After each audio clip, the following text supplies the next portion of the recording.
नुसतं पैसे घेत होतं असं नाही. आमच्यासाठी ब्रेकिंग न्यूज देते तुला.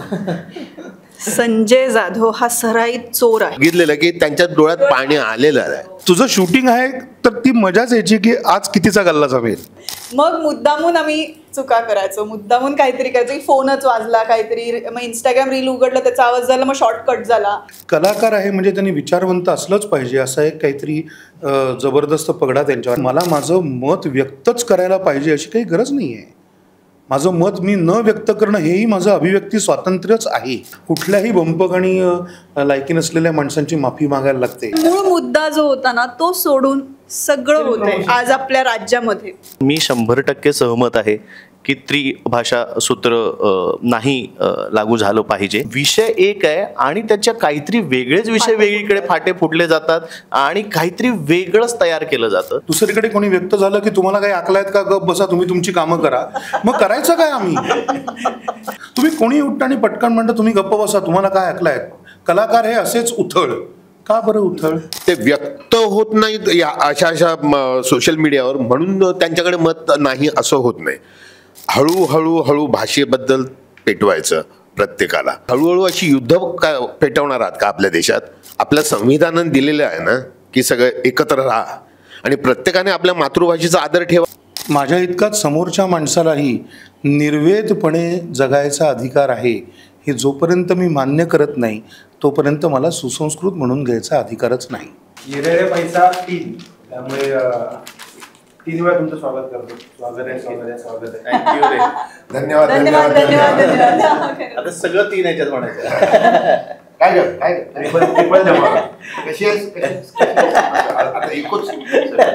खूप खूप स्वागत तुमचं मठागट्टावर आणि मठाच्या ऑफिसमध्ये. तर मठाच्या पत्तेप्रमाणे पुस्तक आणि गणपती बाप्पाची मूर्ती देऊन तुमचं सर्वांना स्वागत करायला मी सर्वांना विनंती करतो.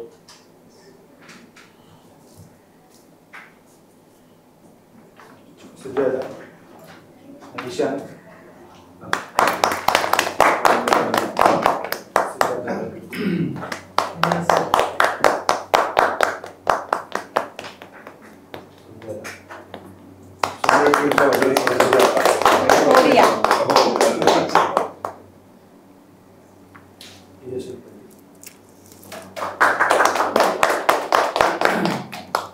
उमेश कामत नाही हॅलो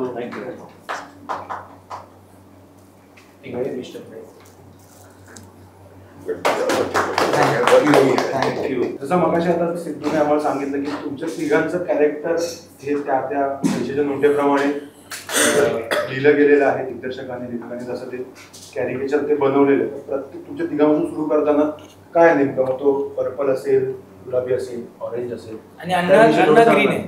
त्यामध्ये खूप पैसे असल्यामुळे ते ग्रीन आहे. प्लीज नाही कॅरेक्टर नाही, बेसिकली आमचे कॉस्ट्युम्स त्या रंगाचे. म्हणजे 200ची नोट त्याचा रंग जो असतो ऑरेंज, सो तो कलर माझ्या कॉस्ट्युम्समध्ये संपूर्ण सिनेमावर दिसेल. तसंच 100ची नोट, 500ची नोट, अशा वेगवेगळ्या ज्या 50ची नोट, अशा वेगवेगळ्या कलरच्या आपल्या नोटा असतात. सो दादाने ठरवलं की प्रत्येक कॅरेक्टरला आपण एक कलर देऊया आणि त्याच कलर स्कीममध्ये त्याचे सगळे कॉस्ट्युम्स करूया जे काही वेगळे आहेत. सो त्या पद्धतीने त्यांनी कलर पॅलेट ठरवला संपूर्ण सिनेमाचा. मी तुम्हाला सगळे काही गोष्टी फेटा पण माझा पर्पल आहे. त्यामुळे ते पर्पल कलर त्याने पकडून ठेवला अख्ख्या कॅरेक्टर. आपल्याकडे सिक्वल सिनेमाचा ट्रेंड जो आहे बॉलिवूडमध्ये किंवा हॉलिवूडमध्ये सुद्धा हे 10-11 सिनेमे होत असतात. फ्रेंचायझी खूप लांब चालते. मराठीत तितकेसे फार होत नाहीत. 3च्या पुढे फार जात नाहीत. 3 पण खूप कमी उदाहरण आहेत आपल्याकडे. तर अशा सिनेमाचा एक अशा मोठ्या आहेत का त्याची काही उदाहरणं? पुणे मुंबई पुणे बहुतेक झाला. 2 ते 3 पण नाही झाले. 3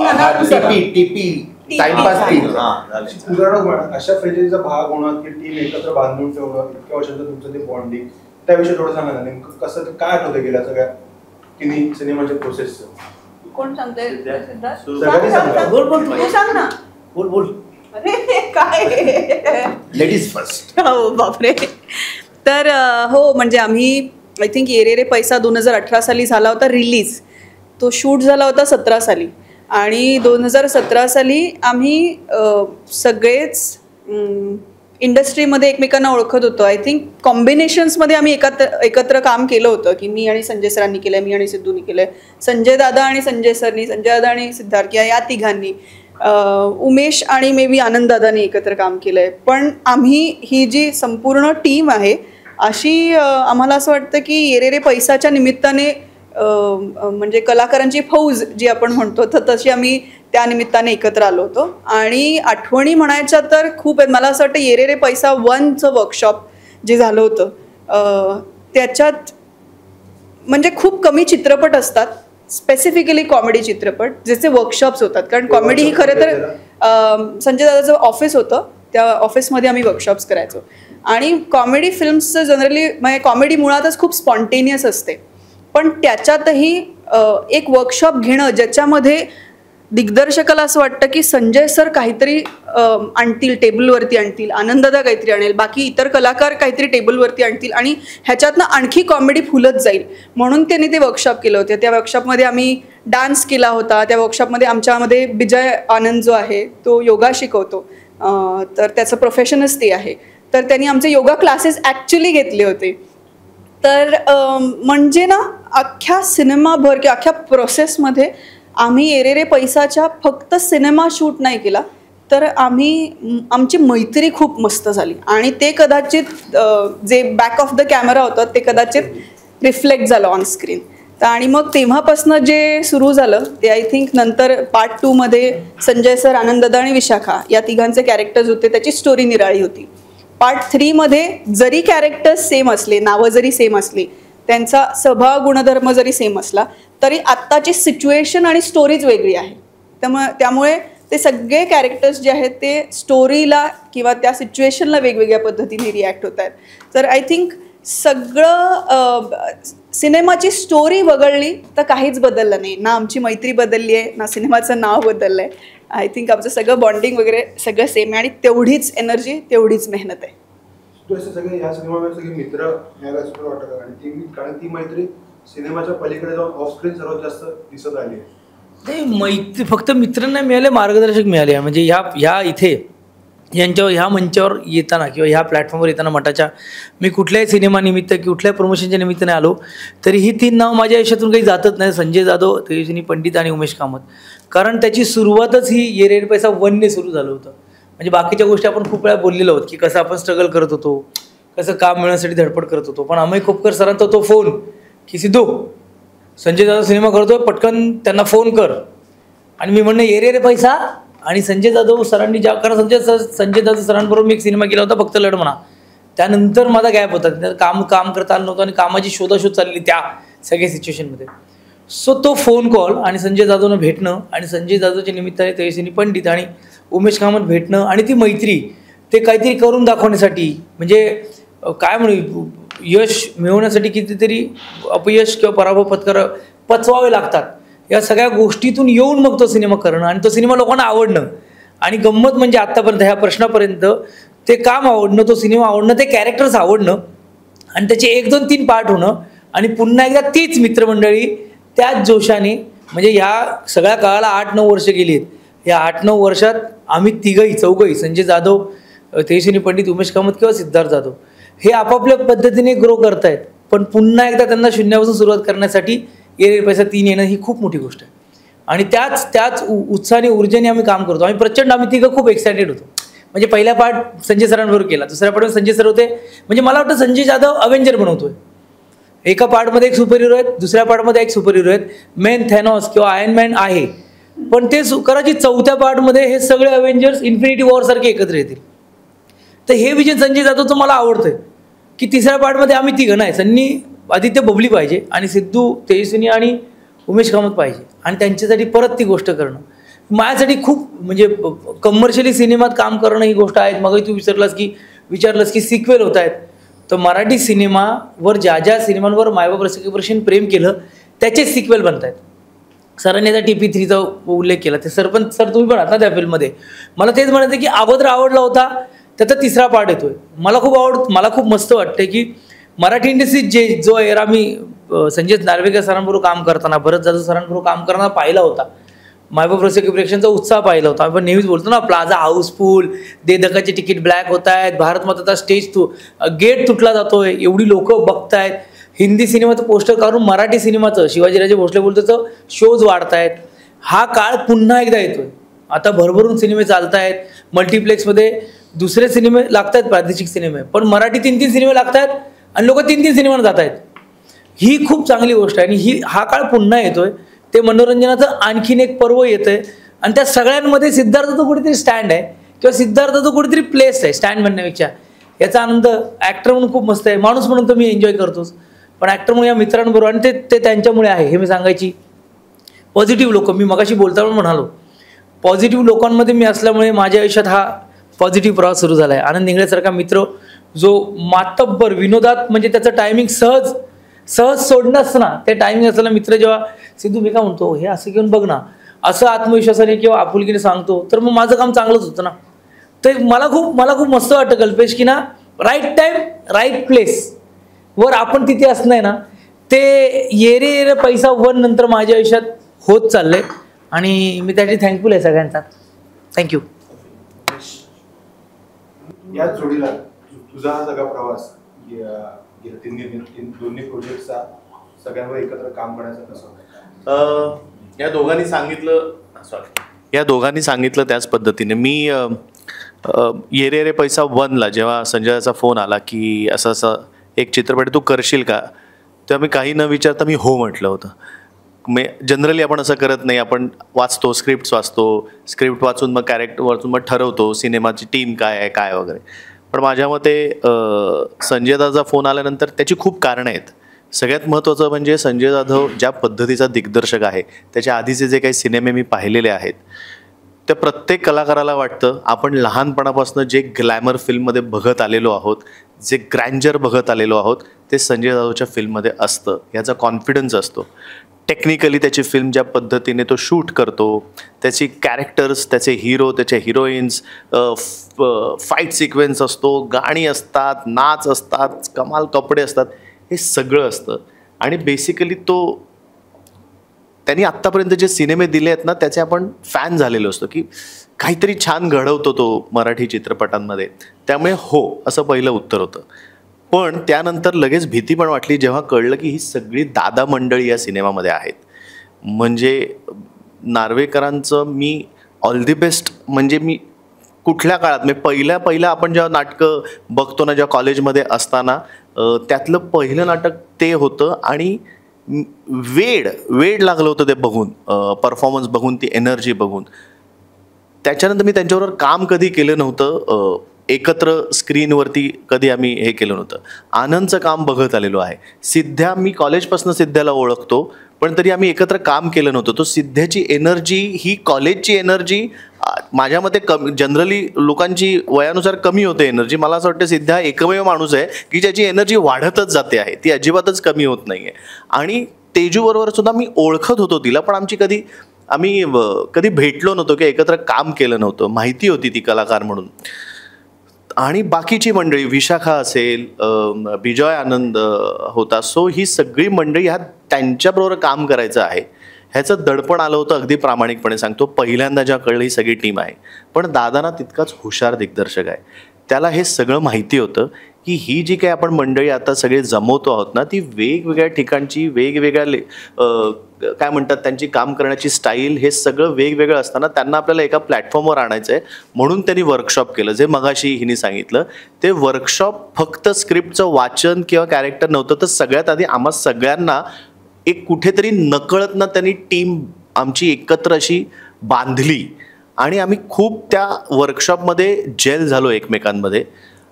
आणि ज्या पद्धतीने ते वर्कशॉप त्यांनी कंडक्ट केलं, फक्त चित्रपटाच्या कॅरेक्टर्सवरती काम न करता व्यक्ती म्हणून आमच्यावरती आम्हाला खुलवण्यासाठी, आम्हाला मोकळं करण्यासाठी त्यांनी प्रयत्न केले. आणि त्यानंतर जे काही क्लिक झालं, म्हणजे संजय दादाची फिल्म केल्यानंतर ना, काम करताना तुम्हाला सतत अलर्ट राहावं लागतं, पण फिल्म झाल्यानंतर ना तुमच्यात आपोआप एक कॉन्फिडन्स येतो.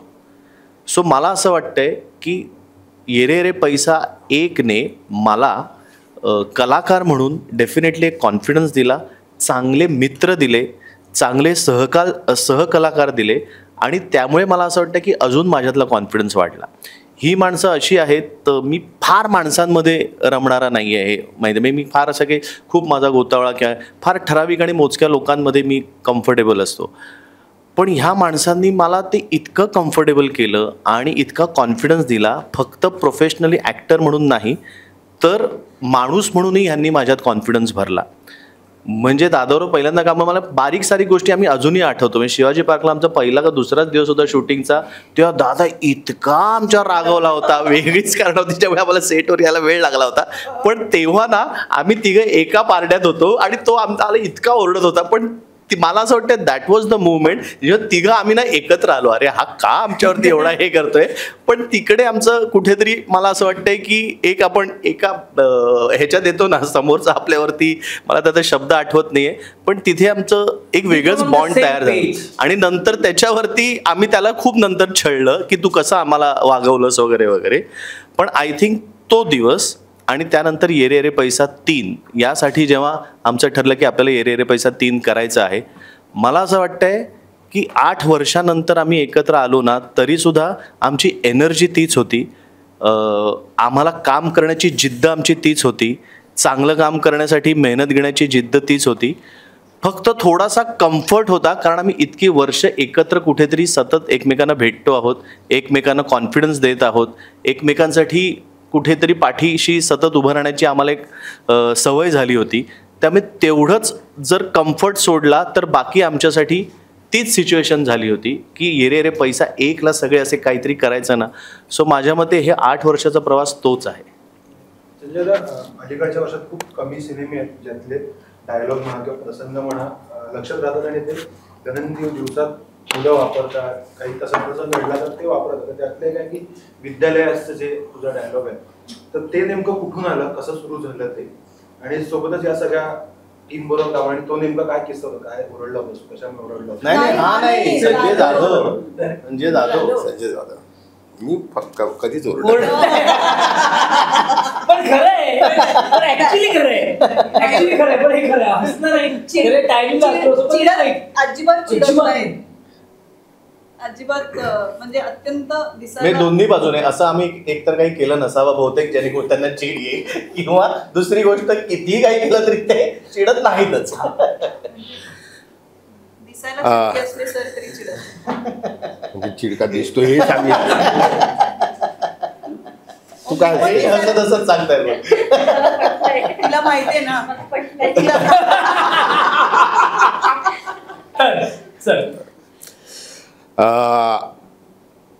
आधी दुसऱ्या प्रश्नाचं उत्तर देतो की काम करता ह्यांनी जे जे सांगितलं तेच सगळं माझ्या बाबतीत पण घडलंय.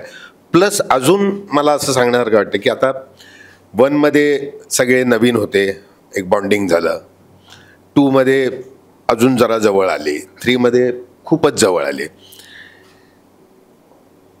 ह्या एवढ्या प्रवासात 1मध्ये आता मी बाकीच्या ह्यांनी सगळ्यांनी सांगितलं, मी शूटिंगच्या माहोलबद्दल सांगतो. जे 1मध्ये होतं जे 3मध्ये नव्हतं. म्हणजे दिग्दर्शक पण कसा शिकत गेला, जसे आम्ही शिकत गेलो, आम्ही पण शिकतच गेलो. 1मध्ये जे केलं ते 2मध्ये नाही केलं, त्याच्यापेक्षा जास्त केलं. 2मध्ये नाही केलं ते 3मध्ये करून दाखवण्याचा प्रयत्न केला. म्हणजे शिकत शिकत शिकत जे आपल्याला एवढ्या वर्षात मिळालं ते प्रेझेंट करण्याचा प्रयत्न केला. तसंच समोरचं पण आम्हाला दिसत होतं. म्हणजे 1मध्ये जर असा विस्कळीतपणा नाही म्हणता येणार, पण एक नवखेपणा होता, तो 3मध्ये अजिबात दिसला नाही. 3मध्ये आहे ना की मला हे पाहिजे त्यासाठी मी ही फिल्डिंग लावलेली आहे, असा एक माहोल होता. म्हणजे उदाहरणार्थ एक छोटंसं सांगतो की आम्ही जेव्हा सेटवर जायचो, आज जर रोमॅन्टिक सीन असेल तर सेटवर रोमॅन्टिक R.D. बर्मनचं कुठलं तरी गाणं लागलेलं असायचं, त्यामुळे संपूर्ण वातावरण ते रोमॅन्टिक व्हायचं. त्यामुळे नकळत कलाकारांना आम्हाला एक बळ मिळायचं किंवा नकळत आम्ही त्या झोनमध्ये जायचो. म्हणजे बबलीचा आणि ह्याचा सीन असेल तर ती गाणी R.D.ची गाणी लागलेली असायची, अंड्याचा आणि ह्याचं हिचा सीन असेल तेव्हा ती गाणी लागली, आणि तो एक नकळत आपल्या बॉडीमध्ये तो ते काय म्हणतं गाणं उतरतं, ते म्युझिक डोक्यात राहतं, आणि त्याप्रमाणे आपले रिफ्लेक्सेस पण तसे होतात. आणि हे संजयनी जाणून बुजून केलं होतं, संजय जाधवनी. किंवा माझा आणि कोणाचा तरी ओरडायचा सीन असेल तर सत्या किंवा कंपनीचं गाणं लाव, गंध आहे परदंत, आणि मग त्यानुसार आपली बॉडी पण तशी होते. त्यामुळे नकळत आम्हाला आहे ना त्याची हेल्प मिळायची. तर तसा तो जसं आम्ही जसे शिकत गेलो तसा तो पण शिकत गेला संजय, आणि आम्हाला दिसलं. त्याच्यानंतर एक्सपेरिमेंटल, आता ह्याच्यात बऱ्यापैकी त्यांनी कोरियन एडिट केलेलं आहे ह्याच्यात, म्हणजे मध्ये स्लॅश, चौकट, हे कोरियन टेक्निक त्यांनी बऱ्यापैकी वापरलेली आहे. आणि ते ह्या सिच्युएशनला, ह्या स्टोरीला अगदी करेक्ट जातात. म्हणजे ॲट अ टाईम मला 2 दिसलंच पाहिजे किंवा 3 दिसले पाहिजे.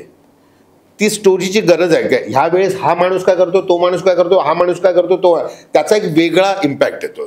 तर ते ह्याच्यात मांडलेलं आहे. म्हणजे तो जसा आम्ही जसं शिकत गेलो तसं तो पण शिकत गेला आणि त्यांनी इम्प्लिमेंट केलं. म्हणजे टोटल मला असं म्हणायचं अख्खी टीम आमची या 3 वर्षात शिकत पण गेली आणि चांगलं काम पण करत गेली. म्हणजे सर मागच्या इंटरव्ह्यूमध्ये मस्त म्हणाले होते की 2018 साली आपल्याकडे कोविड झालेला नव्हता, किंवा आपल्यामध्ये ना बऱ्यापैकी रेझिलियन्स होता, की आपल्याला ठहराव होता आपल्यामध्ये, की आपण गोष्टी असं बघायचो. पण 2025मध्ये जेव्हा गोष्टी येतात तेव्हा आपल्याला ना ही सवय झाली फटफट फटफट फटफट करायची. तर ती जी काय म्हणत आपण त्याला, ते जे विजन आहे की तुम्हाला सगळ्या गोष्टी क्विक पाहिजेत, तर सिनेमामध्ये त्याच गोष्टी त्यांनी अडॅप्ट केल्या आहेत. की सिनेमामध्ये जे टेक्निक वापरलं आहे एडिट, तर ते त्या स्टाईलचे, जेणेकरून यूथला काय, किंवा जेणेकरून आपल्याला जी मुळात आता सवय झालेली आहे ती त्याच्यापासून प्रेक्षक हलणार नाही, म्हणजे सवयीचाच भाग वाटेल इतकं स्मूथली त्यांनी ते त्याच्यात आणलंय. डायलॉग्स ते मी आधी विक्रोळीला राहायचो ना, तर आमच्या चाळीत एक मुलगा होता, म्हणजे आम्ही मित्र सगळे असे. तर आम्ही कुठल्या शाळेत रे, अरे ह्या शाळेत रे, ह्या शाळेत. आणि त्याला विचारलं की तो अगदी शाळा म्हटल्यानंतर असा एक अभिमान यायचा त्याच्या शाळेचा, त्याच्या चेहऱ्यावर. आणि मग तो काहीतरी प्रचंड मोठं काहीतरी सांगतो, कुठल्या तरी मोठ्या सैन्य दलात आहे असं सांगतो, त्याप्रमाणे तसा तो सांगायचा. ते माझ्या लक्षात राहिलं होतं. तर हा जेव्हा डायलॉग लिहिला होता तेव्हा आधी अण्णा तुमची शाळा कुठे रे, का जा शाळेची फी परत घे, असा आधी ओरिजिनल होता. तर मी संजयला सांगितलं की असं आहे, असं करून बघू का. आणि त्याच्यात अण्णा आणि सेंट जोसेफ हा कॉन्ट्रास्ट. आणि मग हा विचार, अण्णा तुझी शाळा कुठली, सेंट जोसेफ विद्यालय. मग एकदम तो घेऊन सेंट जोसेफ विद्यालय, त्याचा मी ॲल्युमिनियम आहे. पार्ट 3 मध्ये ॲल्युमिनियम आलंय. तर तो कुठेतरी डोक्यात बसला होता, तो तिथे आला. येस, हे सगळं तो ऐकतोय पहिल्या सिनेमापासून ते आतापर्यंत, या सगळ्यांचा कसं निरीक्षण करत असतो त्यांच्या कॅरेक्टरचं, आणि किस्से स्वतःचे काय वेगळे बनवत होता जेणेकरून इतरांना. नाही किस्से तर काहीच नाही याचं कारण प्रत्येकजणच त्यांचं कॅरेक्टर त्या पद्धतीने. अरे मला तेच म्हणायचं की कॅरेक्टर म्हणून सगळ्यात जास्त जे संजय जाधवला दिसलं होतं त्याची जी त्या माध्यमावरची पकड आहे, आणि त्या प्रत्येकाला किती करपेक्षा किती करू नकोस हे त्याला फार जास्त येतं, हे कोणी किती करायचं आहे. आणि मला माझंच काम करताना किंवा संजय सरांबरोबर माझे सगळ्यात जास्त सीन्स होते अण्णा आणि टेण्या, तर तेव्हा ची केमिस्ट्री आणि ह्यांच्याबरोबर ह्या चित्रपटात जास्त सीन्स आहेत. पण मला असं वाटतं की प्रत्येकाला त्यांनी त्याच्या कामामध्ये, ज्या वर्कशॉपमध्ये, जसं तेजस्विनी म्हणाली की आम्हाला सेटवर कॅरेक्टर्स करण्याच्या ऐवजी आम्हाला वर्कशॉपमध्येच खूप जास्त क्लॅरिटी आली होती की प्रत्येकजण कसा रिॲक्ट होणार आहे. नुसतं हेच नाही, आमचे नागेश भोसले सर असतील, त्याच्यानंतर विशाखा सुभेदार आहे, विजय आहे, वनिता आहे, जयवंत वाडकर आहे, ह्या सगळेजण वर्कशॉपला आल्यानंतर अरे बापरे एवढी कॅरेक्टर्स आहेत. तर ह्याची गुंफण ही घालताना तुला प्रत्येक वेळेला समजून घ्यावंच लागतं की नुसतं मीच नाही, प्रत्येकजणच एकमेकांकडे बघत होतं की अच्छा हा असा रिॲक्ट होईल, असा हा रिॲक्ट होईल, ह्याचा हा स्टाईल आहे, ह्याची ही स्टाईल आहे. तर ते करताना खरंच खूप मजा आली. यापूर्वी तू बालकलाकार म्हणून काम केलं आहे, तू सहाय्यक दिग्दर्शक म्हणून अनेकांसोबत काम करत होतास. आता तू त्यापर्यंत शिकूनही पुन्हा आलास लंडनहून, आणि आता बाबांकडे आग्रह धरलास की मला आता टीममध्ये ऑन कॅमेरा यायचंच आहे, नाही. काय नेमकं घडलं? बाबांना माहितीच नव्हतं एकतर की संजय सरांनी स्वतःहून एक फ्रेंडली नोटवरती विचारलं की तू करशील का, कारण 1मध्ये खंडाळा घाटमध्ये एक छोटासा भाग केलेला, सो त्यांनी बोललं की 3मध्ये पण एक गाणं करशील का तू, तर संजय सरांना नाही कोण बोलणार, सो ते करताना मजा आली. बाबांना माहिती नव्हतं खरं तर, त्यांना जेव्हा शूट डेट जवळ आली तेव्हा कळलं की मी पण आहे, सो त्यांनी अजूनही नीट चांगली प्रॉपर रिॲक्शन दिली नाही आहे गाण्याबद्दल, कारण तो कधीच देत नाही मला, पण एक्साइटमेंट आहे खूप. कसा अनुभव होता सगळ्यांसोबत काम करताना? कारण की पूर्वीचा तुझं त्यांचा बघण्याचा दृष्टिकोन तुझ्याकडे वेगळा होता, मग तू तेवढा निर्मात्याच्या साईडने जास्त सेटवर वावरत असशील आणि आता तू तुझा सहकलाकार म्हणून त्यांच्यासोबत फिरतोय, आता प्रमोशनचा बिझनेस, काय नेमकं तुझा अनुभव? खूप मजा आली. फर्स्ट डेला नर्वस होतो, दडपण होतं, पण एवढं कम्फर्टिंग वाईब्स आहेत, एवढं कम्फर्टेबल केलं मला, आणि आय थिंक त्याच्यामुळे एक चांगला परफॉर्मन्स त्याच्यामुळे क्रिएट झाला आणि ते पडद्यावरती आता दिसत आहे. मला वाटतं तो निर्माता म्हणून कधीच आमच्याबरोबर राहिला नाही, तो ॲक्टर म्हणूनच राहिला. कारण पहिल्या दिवशी आमच्या सेटवर असं एक नियम आहे, कोणी काही चूक केली किंवा काही नवीन केलं किंवा चांगलं काहीतरी केलं तरी त्याच्याकडून 500 रुपये फाईन आम्ही घेतो. काही करा, पैसे भरा, तर त्याच्याकडूनच घेतले 5,000 रुपये पहिला शॉट दिला म्हणून. बाकी सगळ्यांना त्यामुळे असं होतं, आम्ही त्याच्याकडनं 5,000 घेतले. हा, त्यात नुसतं पैसे घेत होतो असं नाही. आमच्यासाठी काय व्हायचं, सेटवर आहे ना कोणी उशिरा आलं किंवा काही फोन वाजला, काही झालं तर संजयनी नियम ठेवला होता की त्यांनी फाईन भरायचा. तर किती ॲक्टर असतील तर 500 रुपये, तर जरा तंत्रज्ञामध्ये ते पण तंत्रज्ञ लाईट बॉय वगैरे नाही, हां, तर त्यांना 400 रुपये असं त्याच्या मनात येईल तसं. त्याच्यावर आर्ग्यू केला आपण की नाही रे, असे मध्ये गाडी अडकली होती 600, त्यामुळे जरा 700 जरा देतो, 1000 देतो असं होऊन, आणि शेवटी शूटिंग संपलं त्या दिवसाचं की साधारण 5,000 ते 6,000 रुपये जमायचे. मग नंतर मुद्दाम करायचे, म्हणजे ह्यांचा मोठेपणा आहे की नंतर तेवढाच गल्ला जमावा म्हणून हे सगळे मुद्दाम चुका करायचे, काहीतरी वेगळंच, आणि पैसे भरायचे. ते 5-6 हजार रुपये जमले की स्पॉट बॉईज, मेकअप मन्स किंवा लाईट बॉईज, जे हलकी जे कामं करतात, आर्ट डिपार्टमेंटचे सेकंड वगैरे, त्यांच्या नावाच्या चिठ्ठ्या टाकायचो आणि कोणाला तरी काढायला सांगायचो एक चिठ्ठी काढली, ज्याचं नाव येईल त्याला ते सगळे पैसे जायचे. आणि हे फर्स्ट पार्ट पासून चालू आहे, म्हणजे आम्ही फर्स्ट पार्टलाही हे केलं होतं, आणि फर्स्ट पार्ट मध्ये ऑब्व्हियसली मग जे शेवटच्या दिवशी ऑब्व्हियसली जे पैसे जमले होते त्याची आम्ही रॅपअप पार्टी. पण त्याचं महत्व इतकं होतं की ते 5-6 हजार आपल्याला फार नाही वाटणार, पण त्या लाईट बॉयला आहे ना तेव्हा ते खूप असायचे. 1-2 वेळ बघितलेलं की त्यांच्या डोळ्यात पाणी आलेलं आहे. हा नाही, आणि कधी कधी काही लोकांना नसायची गरज, तर तो लाईट बॉयवाला किंवा कोणी ज्याला लागलेला दुसऱ्या दिवशी तो मिठाई घेऊन यायचा आणि वाटायचा त्या पैशाची. आणि कित्येक वेळेला असं झालंय की लाईट बॉयज जे असायचे तर त्यांच्यामध्ये कोणाला तरी गरज आहे ना, तर ते आपापसात वाटून घ्यायचे की माझ्याकडे 1,000 रुपये आलेत, आपण 200-200 ठेवूयात असं. तर हे इतकं गोड वातावरण होतं सेटवर. मला तेच वाटायचं की ज्याचा नंबर आलाय त्याचा उद्या नंबर नाही. प्रत्येकाला ते समान संधी मिळायला पाहिजे. ज्याला आज मिळालं ना त्यांनी उद्या त्या किटीतनं बाहेर पडायचं, आज ह्याला मिळालं त्याच्यातनं बाहेर पडायचं. तर ते इतकं गोड वाटायचं की संजय जाधव प्रश्नच नाही.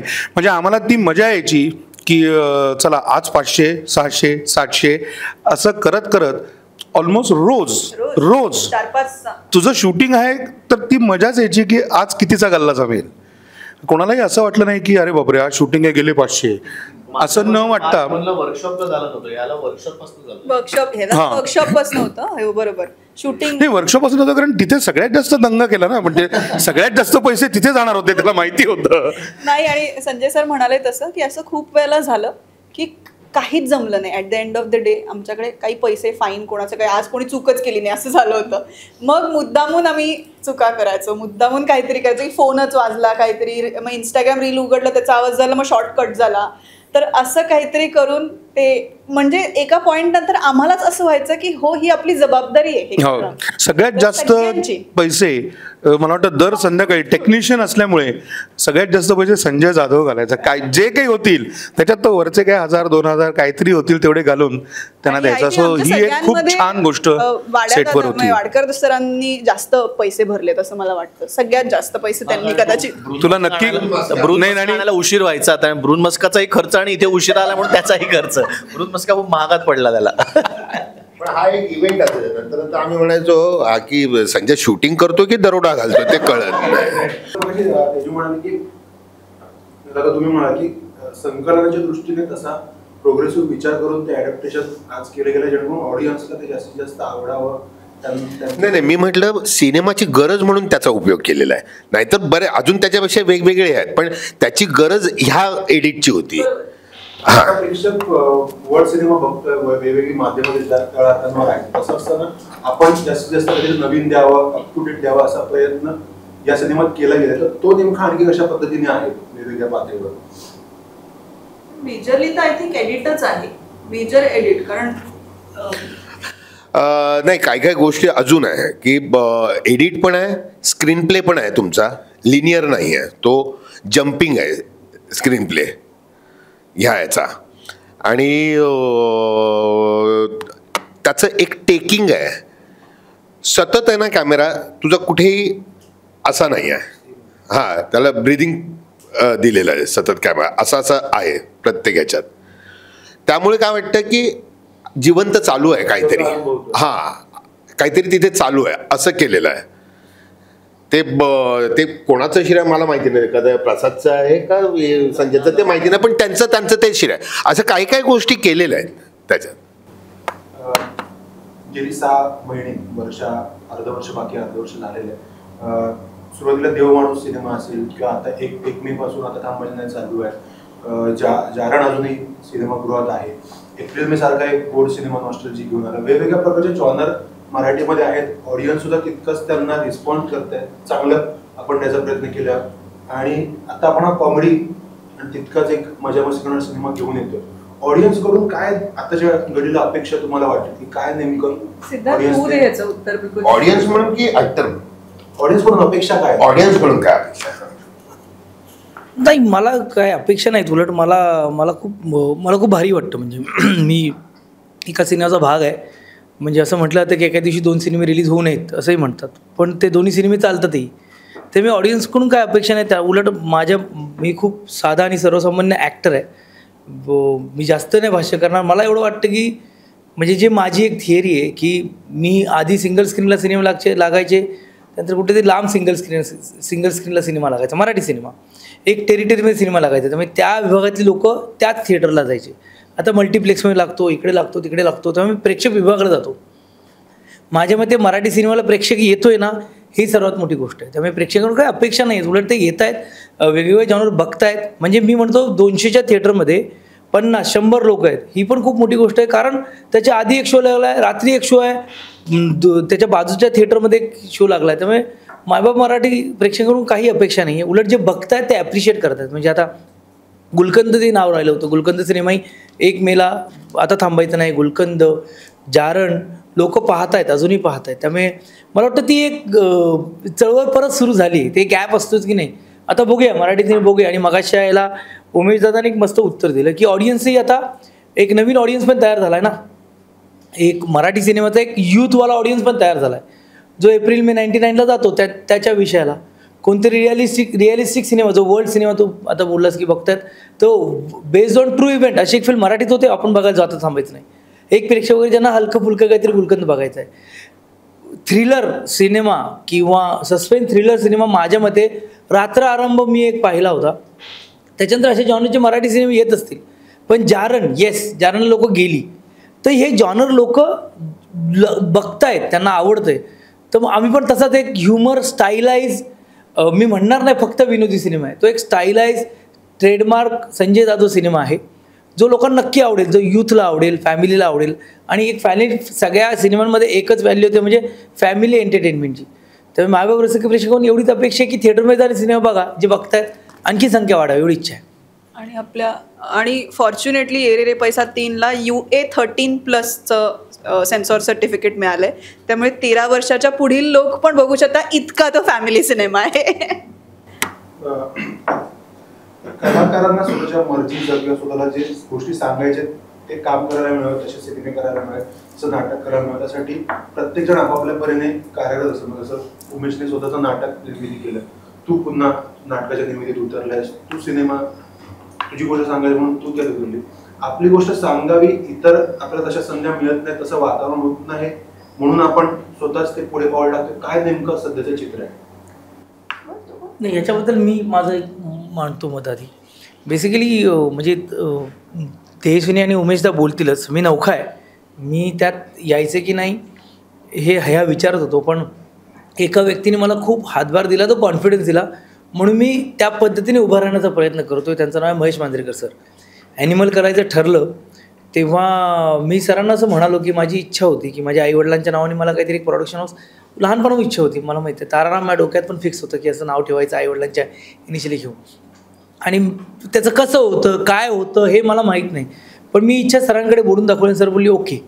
सो मला वाटतं की मी जे काय नाटक आणणार आहे त्यासाठी मला जो पुश आहे ना तो महेश मांजरेकर सरांनी दिला. याच्या पुढे म्हणजे जेव्हा ते नाटक येईल आणि मला त्यातले आणखीन कांगोरे कळतील, काही गोष्टी कळतील, तेव्हा जास्त उत्तर देईल. पण कोणीतरी उभं राहण्यासाठी एक बॅकिंग लागतं, निर्माता म्हणून सुद्धा. तर मला ते बॅकिंग महेश मांजरेकर सरांनी दिलं, एवढं सांगेन. बाकी खरं आहे, मला असं वाटतं की कलाकार आम्ही असतो ना हे खूप थोडेसे परावलंबी असतो. म्हणजे जेव्हा लेखक स्क्रिप्ट लिहील त्याच्यानंतर एवढे कलाकार आहेत, त्याच्यातला तो आपल्याकडेच येईल, मग ते आपल्याला आवडेल, मग त्याला चांगला दिग्दर्शक मिळेल, मग निर्माता असा मिळेल की जे गोष्ट आहे तशा पद्धतीने पोचवण्याची त्याची तयारी आहे, मग तो सिनेमा प्रमोट चांगला केला जाईल किंवा नाटक किंवा कुठलीही कलाकृती मग ती प्रेक्षकांपर्यंत पोचेल. ही खूप मोठी प्रोसेस आहे. सो बेसिकली कलाकार खूप अवलंबून असतो इतर ह्यांच्यावर. मला असं वाटतं की इतकी वर्ष आता आम्ही काम केल्यानंतर डेफिनेटली आम्हालाही असं वाटतं की सगळ्या दृष्टीने फ्रीडम असायला हवा. इन द सेन्स आपल्याला जी गोष्ट सांगायची आहे तीही सांगता यायला हवी, पण त्याची जबाबदारी आपण घ्यायला हवी. प्रत्येक वेळेला आपण निर्माता बघणार, शोधणार. सो मला असं वाटतं आम्ही जे पाऊल उचललं प्रोड्यूस करण्याचं नाटक, ते खूप सहज उचललं. असं मी काय आधी खूप ठरवलं नव्हतं की मला काही वर्षानंतर निर्माता व्हायचं आहे किंवा काय. सो कल्याणीनी ती मी कॉलेजची मैत्रीण होती. सो तिने मला एक गोष्ट ऐकवली आणि मी त्याच्या आधी जवळजवळ 20 ते 25 नाटकं वाचली होती आणि मला मनासारखं नाटकच मिळत नव्हतं. सो तिने गोष्ट ऐकल्यानंतर मला असं वाटलं की ही इंटरेस्टिंग गोष्ट आणि याचं नाटक होऊ शकतं. सो मी माझ्याकडनं तिला लिहिण्यासाठी काय हे केलं, फोर्स केला की तू लिही, प्रयत्न कर. तिचं पहिलं नाटक होतं आणि तो आत्ताचा विषय, कंटेम्पररी विषय असा म्हणून आम्हाला वाटलं की तो आपण प्रोड्यूस केला पाहिजे. का नाही आपण करायचं, आपण त्याला पाठवू, जे काही होईल त्याचं आपण बघू. आणि म्हणून ते घेतलेलं पाऊल होतं. आणि त्यानंतर जे अनुभव आले ते आम्हाला आवडलं आणि आम्हाला असं वाटलं की आपणच अशा गोष्टी तयार केल्या पाहिजेत ज्याच्यात आपल्यालाही काम करायला मिळेल. फक्त आपल्यालाच नाही, म्हणजे आम्ही ह्या नाही की फक्त स्वतःच्या कामासाठी असं नाही, तर मला असं वाटतं की एखादं चांगलं प्रोजेक्ट जर बॅक करायचं असेल तर आपण का नाही करायचं. बरं, मला असं वाटतं की ह्याच क्षेत्रात पैसे कमवत आलो आहोत, सो आपण आपले पैसे ह्याच क्षेत्रात का नाही वापरायचे. असं नाही की आपण आधीपासून आपल्याकडे कुठेतरी खूप पैसे होते तर तेव्हा शक्य नव्हतं प्रोड्यूस करणं, कारण आपण तेव्हा स्ट्रगलर असतो, आपण मिडल क्लास फॅमिलीतनं आलेलो आहोत. त्यामुळे मला असं वाटतं की हीच आपण गेली 20-25 वर्ष या क्षेत्रात काम करतो, त्यातनं आपण जर काही पैसे कमवलेत, सो आपण त्याचा ह्याच इंडस्ट्रीत वापर करून आपण चांगली गोष्ट सांगायचा प्रयत्न आपल्याला हवं होतं. मग आपण डिसिजनसुद्धा फ्रीली घेऊ शकतो. जेव्हा एका पॉईंट नंतर ना कलाकारांना लिमिट येतं. म्हणजे फॉर एक्झाम्पल जर निर्माता कोणी असेल, आपले मराठी कलाकार तसे ना निर्मात्याचा पण खूप विचार करणार आहे. म्हणजे आता फॉर एक्झाम्पल प्रमोशनल ॲक्टिव्हिटी आम्ही आता तेजू किंवा सिद्ध्या किंवा संजय सर आम्ही ना आमच्याकडनं सजेस्ट करू शकतो. आता फॉर एक्झाम्पल ये रे रे पैसा 3चं जे काही प्रमोशन चालू आहे, पण एका पॉईंट नंतर पैसे आमचे नाही लागलेत, पैसे निर्मात्याचे म्हणून लागलेत. त्याची हार्ड अर्न मनी आहे तो, त्याच्यासाठी मोठा सिनेमा आहे, त्याच्यासाठी म्हणून खूप प्रोड्युसर्स पण आहेत. पण डिसिजन अल्टिमेटली आपण जे काही त्यांना सांगू ते जर फेल गेलं किंवा ते जर वर्क नाही झालं तर आपल्या पैशाच्या त्याच्या खिशाला त्याची काहीतरी त्याचा त्रास होणार आहे, त्याला त्याचा सेटबॅक बसणार आहे. सो अल्टिमेटली डिसिजन त्यांनीच घ्यायला पाहिजे आणि त्याला जे हवं. सो आम्हाला कितीही वाटत असलं की अरे हे करायला पाहिजे, ते करायला पाहिजे, हे व्हायला पाहिजे, सजेस्ट आम्ही करू शकतो, पण अल्टिमेटली निर्णय द्या. पण जेव्हा आपण निर्माते होतो तेव्हा आपण त्या दृष्टीने पावलं उचलू शकतो, कारण आपलेच पैसे आहेत. आपण जे काही नुकसान करणार आहोत तर आम्ही थोडं अजून अग्रेसिव्हली त्याचा विचार करून पावलं उचलू शकतो. सो मला असं वाटतं की ही चांगली गोष्ट आहे. ह्याचा अर्थ असा नाही की प्रत्येक कलाकाराला ते शक्य होईल. म्हणून मी म्हणतो की आता सुद्धा दादा एक गुड न्यूज आहे, नंतर जरतरची गोष्ट नाटक करताना सुद्धा मध्ये मी 30 नाटकं वाचली, पण ती काही मनासारखे मिळाले नाही. मग जरतरची गोष्ट कुठेतरी परत आम्ही ठरवलं की नाही हे नाटक करायला पाहिजे, आपण आत्ता विषय हा आहे, आपण तो समोर आणला पाहिजे. सो आय थिंक त्यातनं ते तयार झालेलं आहे कुठेतरी निर्मिती क्षेत्रात उतरण्याचं. मी फक्त वैयक्तिक बोलू शकते. इनफॅक्ट ह्या दोघांपेक्षा माझं उत्तर खूप वेगळं आहे, कारण मी आत्तापर्यंत वेब सिरीज प्रोड्यूस केली आहे, मी सिनेमे प्रोड्यूस केलेत, मी अनेक सिनेमे को प्रोड्यूस केलेत, अनेक सिनेमे प्रेझेंट केलेत, पण ह्या सगळ्यामध्ये मी कुठेच नव्हते. म्हणजे मी स्वतःसाठी कुठली संधीच निर्माण केली नाही. इनफॅक्ट मी बाकी, पण जसं उमेश म्हणाला तसं की खूप प्रोजेक्ट्स असे असतात ज्याला बॅकिंगची गरज असते. म्हणजे आपण केवळ आपला विचार करून एखादी निर्मिती केली किंवा त्या प्रोजेक्टमध्ये आपण काम केलं असं न करता मला असं वाटत होतं की एक क्षेत्र म्हणून, एक अभिनेत्री म्हणून, किंवा आत्ता माझ्याकडे ही ताकद जर का आहे की मी एखाद्या प्रोजेक्टच्या मागे उभी राहू शकत असेल आणि त्याला मदत होत असेल तर मला हे करायला आवडेल, प्रोव्हाइडेड तो सिनेमा किंवा ती कलाकृती ही चांगली असली पाहिजे. तर ह्याच्या मागे डेफिनेटली मी उभी आहे. इनफॅक्ट आता तर परिस्थिती अशी झाली की मला सगळे म्हणतात अगं तू स्वतः काही करणार आहेस की नाही तुझ्या प्रोडक्शन अंडर. तर ते मग कदाचित आता मी त्याचा विचार करेन. अजूनही झाला आहे पूर्णपणे अशातला भाग नाही आहे, पण तरीसुद्धा चांगले प्रोजेक्ट्स, चांगले सिनेमे हे मला असं वाटतं की, आणि जे इतकी वर्ष काम करून येतात ना मंडळी, म्हणजे मी फक्त कलाकार नाही म्हणणार. आता खूप वेळेला असं होतं की वर्षानुवर्ष नानूभाई जे आहेत व्हिडिओ पॅलेसचे, तर ते स्वतः निर्माते आहेत. अजून खूप असे वेगवेगळी माणसं आहेत जे निर्माते होत आहेत.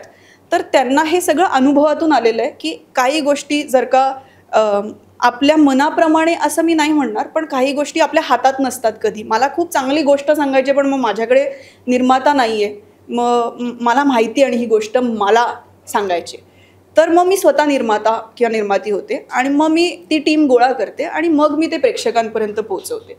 तर खूप वेळेला असं होतं की खूप चांगले प्रोजेक्ट्स असतात. म्हणजे माझ्या बाबतीत तर हेच झालेलं आहे की माझ्याकडे जे जे प्रोजेक्ट्स आले ते चांगले प्रोजेक्ट्स होते आणि म्हणून मी त्याला बॅक केलं. मग इंडिव्हिज्युअली मी अथांग नावाची वेबसिरीज केली होती, मी बांबू नावाचा सिनेमा केला होता, मी 1 नंबर नावाचा सिनेमा, हे मी इंडिव्हिज्युअली केलं. म्हणजे प्रोड्युसर जे आपण म्हणू शकतो तसे. बाकी सगळे मी प्रेझेंट, को प्रोड्यूस आणि असे केलेत. तर याच्या मागे आय थिंक लार्जर पिक्चरचा आपण विचार करायला हवा की आपल्याला काय सांगायचं आहे, कुठले प्रोजेक्ट्स बॅक करायचे. आणि त्याच्या व्यतिरिक्त एक अभिनेत्री म्हणून आता मला जेव्हा वाटेल की हा सिनेमा मला माझ्यासाठी करायचा आहे तेव्हा मी तो करेन. विचारत आहे मी आणि उमेश हे नेहमी डिस्कस करतो, तू किती ऐकले, मी किती ऐकले. म्हणजे तो नाटकं ऐकतोय, मी सिनेमे ऐकते, खूप सिनेमे आम्ही ऐकतोय आणि अजूनपर्यंत त्यालाही असं आणि करायचं म्हणून नाही करत आहोत. म्हणजे काय आहे, आपल्याकडे पैसा आहे म्हणून तो कुठेही ओतून नाही चालणार. आता प्रोड्युसर म्हणून ना त्याचा विचार खूप होतो. म्हणजे मी आता अभिनेत्री म्हणून जेव्हा येरेरे पैसामध्ये काम करते तेव्हा मी फक्त अभिनेत्री म्हणून नाही आहे तिथे, मी प्रोड्युसर असल्याचा मला खूप फायदा होतो इथे. कारण मला कसं वागलं पाहिजे, काय काय डिमांड्स ठेवल्या पाहिजे, काय नाही केलं पाहिजे, हे सगळं मला आता माहिती आहे. त्यामुळे मी त्या विचारांनी येते इथे. मी कुठल्याही अनुषंगाने इथे ॲक्ट्रेस म्हणून येत नाही, मी इथे प्रोड्युसरचा एक पार्ट म्हणून येते आणि तोच पार्ट मी घेते. म्हणजे जसं उमेश म्हणाला की आम्ही खूप गोष्टी सजेस्ट करतो. आता मी स्वतः गोष्टी प्रोड्यूस केल्या आणि मी त्या सगळ्या फेजेसमधनं गेल्या कारणाने मला माहिती आहे की अरे इथे हे होऊ शकतं, इथे हा प्रॉब्लेम होऊ शकतो, इथे टेक्निकली पण मी बऱ्यापैकी गोष्टींमध्ये गेले. माझे अनेक चित्रपट मी त्याच्यामध्ये इन्व्हॉल्ड होते, त्यामुळे मला त्याचे टेक्निकॅलिटीज पण माहिती झाल्या आहेत. याचा अर्थ सगळंच येतं का, तर असं नाही. मी अजूनही शिकतेच आहे आणि पुढेही कदाचित शिकतच राहीन. पण आपला अनुभव गाठीशी असताना तुम्हाला त्याचा फायदा डेफिनेटली होतो. म्हणजे एक ॲक्ट्रेस म्हणून मग एका प्रोड्युसरला पण खूप कम्फर्टेबल वाटतं की अरे ही नॉर्मल नाही आहे, हे काहीतरी आपल्याला कॉन्ट्रीब्यूट करतात सगळे. आणि मी म्हटलं ना, हे अनुभवातनं येतं. इतकी वर्ष आम्ही या सिनेमा क्षेत्रात काम करतो आहोत, त्या क्षेत्रातला अनुभव जेव्हा तुमच्याकडे असतो तेव्हा ऑब्व्हियसली तुम्हाला असं वाटत असतं की या क्षेत्राचं चांगलं व्हावं. इथे फक्त स्वतःची प्रगती नसते, इथे या क्षेत्राची प्रगती झाली तर हे होणार आहे. म्हणजे आपण वैयक्तिक माझा रोल चांगला आहे, मी तो चांगला करेन, अशा विचारांचे एकही माणूस इथे बसलेला नाही. सगळे या विचारांचे आहेत की समोरच्याचं काम कसं चांगलं होईल किंवा आपलं काम कसं चांगलं होईल. तर सगळे ना इतरांसाठी विचार करणारी माणसं जेव्हा एकत्र येतात तेव्हा चांगली कलाकृतीच निर्माण होते. आणि मला असं वाटतं ये रे पैसा 3 त्याचं धादांत उदाहरण आहे. कलाकार सॉफ्ट टार्गेट असतो हे वारंवार चर्चात होतं. तो सामाजिक विषय असू दे, सांस्कृतिक विषय असू दे. तर काही कलाकार आग्रहास्तव व्यक्त होतात, काही कलाकार स्वतःहून व्यक्त होतात, काही कलाकार थेट व्यक्त होत नाहीत किंवा त्या माध्यमांचं बघून व्यक्त होतं. पण अशा वेळेला कलाकारांनाच दरवेळेला आग्रह का केला जातो? मग इतर जे काही खेळाडू असतील, इतर प्रोफेशनमध्ये डॉक्टर्स असतील, इंजिनियर असतील, ती छान मराठी सुद्धा आहेत, वेगवेगळ्या का आता जो मुद्दा होता मराठी त्रिभाषाचा सूत्राचा, त्यातही तेच बघायला आला सोशल मीडियावर की काही जण व्यक्त आले, काही जण नाही व्यक्त आले, त्यात आपापसात ट्रोलिंग सुरू झालं. हे सगळं फक्त कलाकाराच्या बाबतीत का होतं? याचं एक महत्त्वाचं कारण मला असं वाटतं, तू म्हणलास तसं सॉफ्ट टार्गेट, आणि खरोखरीच असा प्रश्न कोणी विचारला आहे का? कारण एक तर मला असं वाटतं की नजरेत असतात कलाकार, समोर असतात. कलाकार आहे म्हणजे त्यांनी विचारवंत असलंच पाहिजे असा एक काहीतरी जबरदस्त पगडा त्यांच्यावर आहे. आणि दुसरी महत्त्वाची गोष्ट, असं जर असेल की कलाकारांनी सांगितल्यानंतर बाकीच्या समाजामध्ये काही बदल घडत असेल किंवा काही गोष्टी, तर त्याचा तो मिक्सचर असावा असं माझं मत आहे. आत्ता तू म्हणालास तसंच थोडंसं की हीच गोष्ट आज त्रिभाषा सूत्राच्या वेळेला किंवा बाकीच्या वेळेला किती वकील, किती डॉक्टर, किती वेगवेगळ्या बिझनेसमन, वेगवेगळ्या क्षेत्रात काम करणारे, ह्यांच्यावरती कधी दबाव आला का? पण पहिल्यांदा का आता कुठे गेले ते मराठी कलाकार? आता कारण हे सोपं आहे ना, कळपात सगळेच जण शूर आहेत. आणि जसं मला नेहमी वाटतं की त्या बॉन्डच्या सिनेमात एक वाक्य आहे, licence to kill is also licence not to kill. तर मला माझं मत व्यक्तच करायला पाहिजे अशी काही गरज नाही आहे. माझं मत मी न व्यक्त करणं हेही माझं अभिव्यक्ती स्वातंत्र्यच आहे. अदरवाईज मी माझं 5 वर्षाच्या काळामध्ये माझं मत मी मांडलं आहे ना, जे पेटीत मांडायचं आहे ते. पण अलीकडे मी सोशल मीडियावर नाही किंवा मी सोशल मीडियावर बोलत नाही याचा अर्थ कलाकार असंवेदनशीलच आहे असाच करून द्यायचा असेल तर तुम्ही त्याला काहीच करू शकत नाही. याचं कारण मला तरी काही वेगळं वाटत नाही. कारण तुम्हाला जे प्रसिद्ध आहेत, ज्यांच्यावरती बोललं की आपणही प्रसिद्ध होऊ असं वाटत असतं, अशा लोकांच्या संदर्भातला तो मुद्दा आहे. मला खरंच जे कलाकार ह्या गोष्टीवर व्यक्त झाले नाहीत त्यांच्याविषयीचा खरोखरीच राग नाही आहे. कारण ते सोशल मीडियावर व्यक्त झाले नसतील, पण त्यांना काहीतरी मत प्रत्येकाचं आहे हो, प्रत्येकजण. नाहीतर मी काय व्यक्त झालो नाही, पण मी मोर्चात गेलो होतो. तोही माणूस तितकाच महत्त्वाचा आहे ना, की ज्याला ते त्या मताचं वाटत होतं म्हणून तो गेला होता. मला असं वाटतं की ती गोष्ट फार महत्त्वाची आहे. आणि प्रत्येकजण आपापल्या राजकीय विचारधारेच्या मागे असतोच की, त्याच्यात कोणाला काय बोलणार. पण हे तितकंच खरं आहे की खेळाडू आणि आर्टिस्ट हे सॉफ्ट टार्गेट्स असतात. कारण सोपं असतं त्यांना बोलणं, माहिती आहे त्यांना की ते काही एकटे लढणार नाही. कुठल्याही बंपक आणि लायकी नसलेल्या माणसांची माफी मागायला लागते, हे त्याचंच द्योतक नाही का? सगळ्यांनी बोलायचं याच्यावर.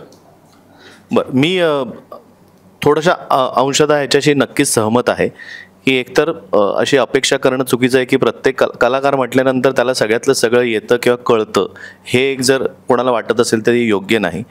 दुसरी गोष्ट, मला असं वाटतं की सोशल मीडियावरती रिॲक्ट झालं कीच माणूस तो रिॲक्ट होतो, हे मला दुसरं वाटत नाही. एक कुठेतरी धरलं जातं, ह्याचा अर्थ मत नाही असं नाही. तर मी माझ्याबद्दल नक्कीच सांगेन की मला नक्कीच त्या मेळाव्यात जायला, यशाच्या मेळाव्यात जायला आवडलं असतं, पण माझा कोल्हापूरला प्रयोग होता, मी कोल्हापूरला होतो, त्यामुळे मी जाऊ शकलो नाही. माझं पर्सनल मत विचारशील तर मी 100% सहमत आहे की त्रिभाषा सूत्र नाही लागू झालं पाहिजे. पण ते तू जेव्हा मला समोरनं विचारशील तेव्हा मी माझं मत तुला द्यायला नक्की आवडेल, आणि मला ते अशा पद्धतीने द्यायला आवडेल जे प्रेक्षकांपर्यंत डायरेक्टली पोहोचेल. एक तर अशाही गोष्टी असतात की कुठल्या क्लिप्स किंवा कुठली वाक्य कशी तोडून काय पद्धतीने सांगितली जातील आणि अर्थाचा कसा अनर्थ केला जाईल हे कलाकार जेव्हा बोलतो त्यातनं सुद्धा येईल याची गॅरंटी कुठेतरी कमी झालेली आहे.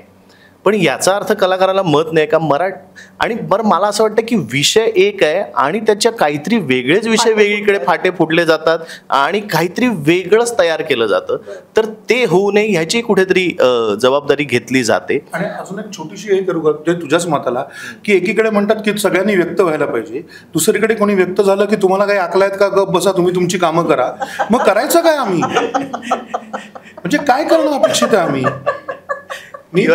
मला जर अक्कल नाही आहे तर जे कोणी असतील ते, तर जो मला सांगतोय तुला काही अक्कल त्याला किती आहे. मला सारखं असं वाटतं की अरे माझ्यात तो मताचा नाही आहे म्हणजे तो चुकीचा कसा असेल. अनेक कलाकार असतील की जे माझ्या मताचे नाही आहेत पण म्हणून ते चुकीचे नाही आहेत ना.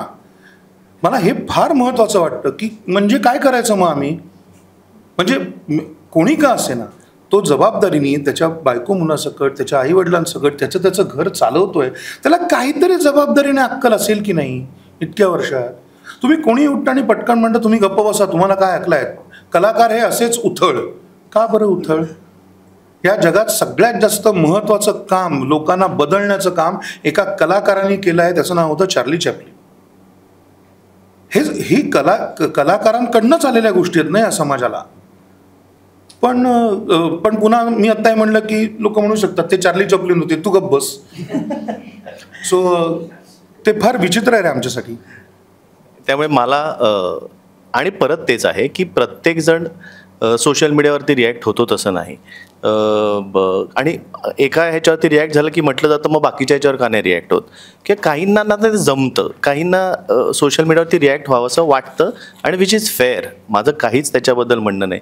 मी अदरवाईजही तितकासा फार सोशल मीडियाची हे नाही आहे. त्यामुळे फक्त एवढंच माझं म्हणणं असतं की सोशल मीडियावरती रिॲक्ट झाले तरच त्यांचं मत आहे, ते रिॲक्ट नाही झालं तर त्यांचं मत नाही असं धरू नये. तुम्ही आम्हाला डायरेक्टली विचारा, आमच्याशी बोला, आमची मतं विचारा, आम्ही आमची मतं नक्की मांडू. त्याच्यात आम्ही कधीही मागे हटणार नाही, मागे पडणार नाही. जे काही मत असेल ते घ्या, फक्त मग त्याचं तोडून फोडून काहीतरी वेगळं काहीतरी करू नका. मला नेहमी हे वाटतं, मी थोडं विषयांतर करतोय, चुकीचं घेऊ नका, परत ह्याच्यात काहीतरी तोडून फोडून काहीतरी करू नका. की हे असतं ना एक कोणी गेलं ना की रिप RIP हे देतात की म्हणजे त्यांना दुःख झालं का, आणि किंवा त्याच्यानंतरची दुसरी सोशल मीडियावरची वेगळीच काहीतरी मजेशीर स्टोरी असू शकते किंवा त्याच्यावरती बोलणंही असू शकतं, किंवा ज्यांनी रिॲक्ट नाही झालं त्यांना दुःख नाही झालंय का, हे तुम्ही कसं ठरवू शकता. अतुल परचुरेच्या जेव्हा गेले अतुल परचुरे आमचे मित्र तेव्हा हे झालंय. मला अक्षरशः 8व्या मिनिटाला फोन आला होता आणि आम्ही सगळेजण त्या गडबडीत होतो. मी सोन्याकडे निघायच्या गडबडीत होतो घरी, आणि तुम्हाला काय वाटतंय आता. तुम्ही त्यांना म्हणलं हो आत्ता काही वाटत नाही आहे, तर तुम्ही प्लीज हे करू नका. तर मी नाव नाही घेणार, बातमी आली होती की मित्र गेल्याचे काहीही न वाटणारे आनंद निघाले. तर मला हे खूप विचित्र वाटतं की ही कसली पद्धत आहे. मित्र गेला आणि आनंद निघाल्यानं काहीही वाटले नाही. कसं काय बोलताय तुम्ही, किंवा एक विषय की ह्या विषयात तुम्हाला काय वाटतं, आणि मी सारखं म्हटलं की अरे मला या विषयाची नाही माहिती बाबा, खरंच नाही माहिती. तर तुम्ही दुसऱ्या दिवशी कोणीतरी सांगतं की अत्यंत महत्त्वाचा देशात विषय चालू नसताना आनंद निघाले यांचा असंवेदनशील काहीतरी, आणि हे दोन्ही मी मनाने सांगत नाही आहे, हे दोन्ही गोष्टी झाल्या आहेत. तर इथे काय करायचं कल्पेश, सेन्सिबल कसं राहायचं या बाबतीत आम्हाला तर कळत नाही बाबा. आता आय थिंक मी या दोघांच्या मताशी काही प्रमाणात सहमत पण आहे, आणि काही प्रमाणात हे फक्त माझं वैयक्तिक मत आहे, पण की मला असं वाटतं की उठसूट सगळ्या गोष्टींसाठी आपण सोशल मीडियावरती, म्हणजे सोशल मीडियाला जी सगळ्यांनी डायरी करून ठेवलेली आहे तसं न करता, आणि स्पेसिफिकली काय आहे, तुमचं सोशल मीडियाशी रिलेटेड काम असेल तर तुम्ही कंटिन्युअसली सोशल मीडियावरती असणं हे मान्य, किंवा बाबा तुम्हाला फावला वेळच आहे, तुम्ही सोशल मीडियावरतीच आहात, किंवा तुम्ही पेड ट्रोलर्स आहात म्हणून तुमचं ते कामच आहे की त्याच्यावरती लक्ष ठेवणं, की कोण काय बोलत नाही मग त्याच्या अगेन्स्ट तुम्हाला बोलायचे वगैरे वगैरे. तर हे सगळंच ॲग्रीड. पण माझं वैयक्तिक असं म्हणणं आहे की सोशल मीडियावरती इतर वेळेला आपण नाही लिहिलं तरी चालेल, पण जेव्हा मेजर घटना घडते, जेव्हा तुम्हाला एकी दाखवायची असते, जेव्हा तुमची गरज असते, तेव्हा तुम्ही व्यक्त होणं गरजेचं असतं. हे माझं वैयक्तिक मत आहे, जे मी करते, जे मला असं वाटतं की हो. आणि परत तुमच्या इंटरेस्टचाही भाग आहे. मला असं वाटतं की माझा इंटरेस्ट कुठल्या विषयांमध्ये आहे त्या विषयांवरती मी बोलू इच्छिते तर मी बोलते. माझा इंटरेस्ट जर का त्या विषयामध्ये नाही आहे तर मी नाही बोलत. म्हणजे याच्या आधीपर्यंत खूप वर्ष मी ट्विटरवरती लाईव्ह कॉमेंट्री करायचे क्रिकेटची, खूप वर्ष, की अरे हे झालं ते झालं वगैरे वगैरे. एका पॉईंट नंतर ते इतकं क्रिकेट कमर्शियलाइज झालं की माझा इंटरेस्ट त्याच्यातला निघून गेला. मग मी आता काहीच क्रिकेटवरती भाष्य करत नाही, काही बोलत नाही, काही नाही. याचा अर्थ मी घरी बसून क्रिकेट बघत नाही का, तर असं अजिबात होत नाही. मी क्रिकेट बघते, फक्त व्यक्त नाही होत. सो आता खूप बाबतीत मी व्यक्त होते आणि लोकांना हे आत्ता कळायला लागले की त्यांना असं वाटतं की अचानक उठून ही बोलायला लागली. नाही, माझं ट्विटरचं अकाउंट 2011 मी 2013 साली सुद्धा ताशेरे ओढलेले आहेत, मी 16 साली सुद्धा ताशेरे ओढलेले. मी या देशाची या राज्याची एक नागरिक आहे. मी माझं नागरिक म्हणून जे अधिकार आहेत ते पूर्णपणे बजावते. मला प्रश्न विचारण्याचे अधिकार आहेत. त्याच्यावरती उत्तर द्यायचं नाही द्यायचं हा तुमचा प्रश्न आहे, पण मी प्रश्न विचारू शकते, ते अधिकार मला आहेत आणि म्हणूनच मी ते विचारते. कधी मी आणि ह्याच्यामध्ये काय, आता आपल्याकडे काय झालं आहे की तुम्ही कुठल्याही एका राजकारण्याबरोबर दिसला की तुम्ही विभागले जाता की हे ह्यांचे, हे त्यांचे. असं नाही आहे. आम्हाला मतं असू शकतात, आमच्या भूमिका असू शकतात. आम्हाला कोणाची एक भूमिका पटते, दुसऱ्याची दुसरी भूमिका पटते. आम्ही मतपेटीत काय करतो हा पुन्हा आमचा वैयक्तिक प्रश्न आहे. पण असं होऊ शकतं ना की मला आज हिचं पटलं, उद्या तुझं पटलं, तर आम्ही प्रत्येक वेळेला तेही करतोच की. हे पटल्यानंतर म्हणतो हेही पटलं. बरं, माझी जर का वैयक्तिक त्या व्यक्तीशी ओळख असेल तर मला नाही पटलंय ते मी जाहीररित्या नाही सांगणार, मी तुम्हाला सांगेन मला नाही पटलं. सो ह्या सगळ्याच गोष्टी आय थिंक खूप एकात एक आहेत. कलाकारांच्या बाबतीत हो, कलाकार, खेळाडू ह्यांचे चेहरे दिसतात, ह्यांना इन्फ्लुएन्सर्स म्हटलं जातं, म्हणून कदाचित त्यांच्याकडनं लोकांच्या अपेक्षा असतील. पण आनंददादा जसं म्हणतोय की पूर्वीच्या काळी हे खूप होतं की पूर्वीच्या काळचे जे कलाकार होते ते ह्याच्यामध्ये आंदोलनात उतरायचे, ते घुसून काम करायचे, ते समाजकारण करायचे. आताचे लोक पण करत असतील ना, फक्त व्यक्त होत नसतील किंवा सांगत नसतील.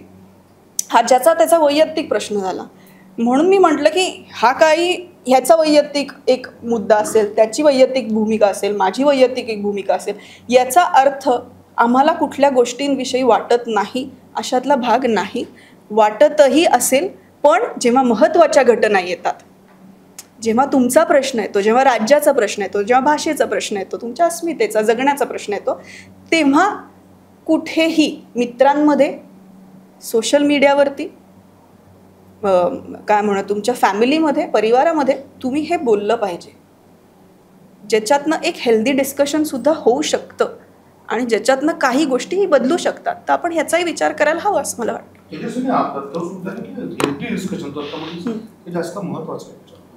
हां, म्हणजे प्रत्येकजण आपापल्या कुवतीनुसार, आपल्या बुद्धिमत्तेनुसार रिॲक्ट होतात. सोशल मीडियावरती जेवढ्या व्यक्ती तेवढ्या प्रकृती. तर ह्याचा, आणि मला असं हेही वाटतं की खूप कलाकारांना ना, ऑलरेडी कलाकार नाही, लोक, नुसतं पण कलाकारांनाही नको पडतो, खूप लोकांना आजच्या काळामध्ये प्रचंड मेंटल स्ट्रेस आहे. ते प्रचंड कॉम्पिटेटिव्ह वर्ल्डमध्ये जगतात. तर त्यांना ना एका पॉईंट नंतर होतं की मला नाही बोलायचं याच्याविषयी. हेही होत असेल की मला नाही, मला हे डोक्याला शॉर्टच नको आहे, माझ्या आयुष्यात खूप ऑलरेडी काहीतरी चालू आहे. तर आता मला वाटतं ही जबाबदारी मीडियाची पण तेवढीच आहे जेवढी आमची आहे. कारण काय होतंय, जसं ते म्हणतात ना की अविश्वास वाटायला लागला की आपण व्यक्त झालो तर त्याचं काय करतील. म्हणजे भीती वाटते ना तुम्हाला सुद्धा, कलाकारांना भीती वाटू शकते. लोकांना, जे पब्लिक फिगर्स, कलाकार नको आपण म्हणूयात, त्यांना भीती वाटू शकते की अरे मी असं बोललो होतो. खूप वेळेला होतंय, आपल्या आजूबाजूला होतंय की क्लिप्स मोठ्या मोठ्या असतात, त्या छोट्या करून वेगळ्या विकल्या जातात, त्या वेगळ्या दाखवल्या जातात, त्याचे समज वेगवेगळे, आणि हे सगळं खराब करून टाकलंय. मग ह्याला जबाबदार कोण आहे? तर ह्याची जबाबदारी मीडियानी सुद्धा घेणं तेवढंच गरजेचं आहे. फक्त आम्ही जबाबदारी घेऊन करू काय, आमचं भाष्य जर का लोकांपर्यंत प्रॉपरली पोहोचवलंच जाणार नसेल तर आम्ही व्यक्त होऊन तरी आमची एनर्जी कशाला वाया घालू असं सुद्धा वाटणं असू शकतं ना. म्हणजे मी माझ्या परीने माझ्या भूमिकेवरती स्पष्टच आहे, पण मी जेव्हा दुसरा अँगल बघते, तिसरा अँगल बघते, तेव्हा मला या सगळ्या गोष्टी जाणवतात की हो हेही असेल, हेही असेल, हो हे म्हणतात ते हेही असेल. तर हा खूप वैयक्तिक प्रश्न येतो असं मला वाटतं. पण आता खरं तर जबाबदारी धुरा तुमच्यावरती आहे. आणि माझ्या मते एकच मला त्याच्यात ॲड करायचं आहे, कॉम्पिटिशन लावू नका एवढंच माझं म्हणणं आहे की मी पहिला एक ते जे ही म्हणाले ते अगदी बरोबर आहे. ते ऑलरेडी झालं की पहिलं कधी ते घाई मला उलट वाटते असा विषय आल्यानंतर आज ज्यामुळे जी जागृती निर्माण झाली की मी सुद्धा आज त्याच्यानंतर ही जी की त्रिभाषा सूत्र जे आहे त्याची मी जाऊन क्लिप्स पाहिल्या. मी तामिळनाडूत काय चाललं होतं तेव्हा काय झालं होतं, 66 सालापासून काय झालं होतं ह्याचा मी केलाच ना. आणि पूर्ण अभ्यास केल्याशिवाय सुद्धा रिॲक्ट होणं हे चुकीचंच आहे. फक्त आपण रिॲक्ट व्हायचं म्हणून मी आज कलाकार आहे जसं म्हणून इन्फ्लुएन्सर आहे म्हणून रिॲक्ट होऊन पटकन तेव्हा जे तुम्हाला समोर दिसतं त्याच्यावर रिॲक्ट होण्यात सुद्धा ती घाई करण्यातही अर्थ नसतो ना. म्हणून तुमचा इंटरेस्ट पण पाहिजे त्याच्यामध्ये आणि तुमच्या इंटरेस्टनुसार ते घडलं पाहिजे. की माझा इंटरेस्ट असेल तर ऑब्व्हियसली मी बोलताना त्या गोष्टींचा मागचा पुढचा विचार करूनच बोलू शकते, राईट. तर आणि आंधळेपणाने कुठल्या गोष्टी करू नयेत म्हणजे नाहीच. संजय सर,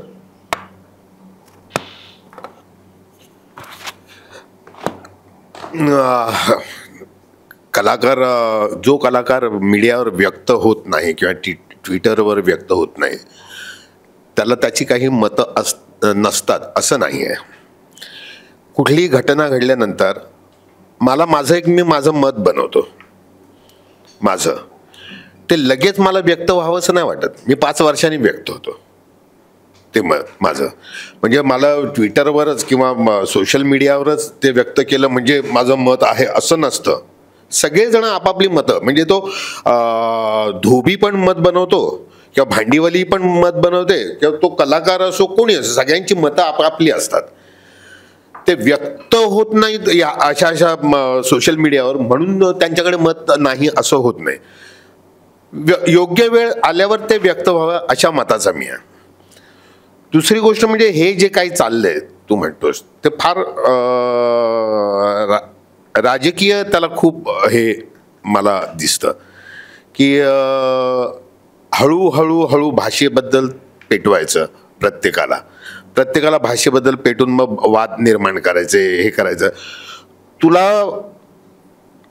आता रशिया युक्रेन युद्ध चालू आहे. आधी ते एकत्रच होते, मग युक्रेन बाजूला गेलं, मग तिथे त्यांची डोमॅस्की का कुठली अशी भाषा आहे आणि रशियन भाषा आणि अशा 2-3 भाषा आहेत.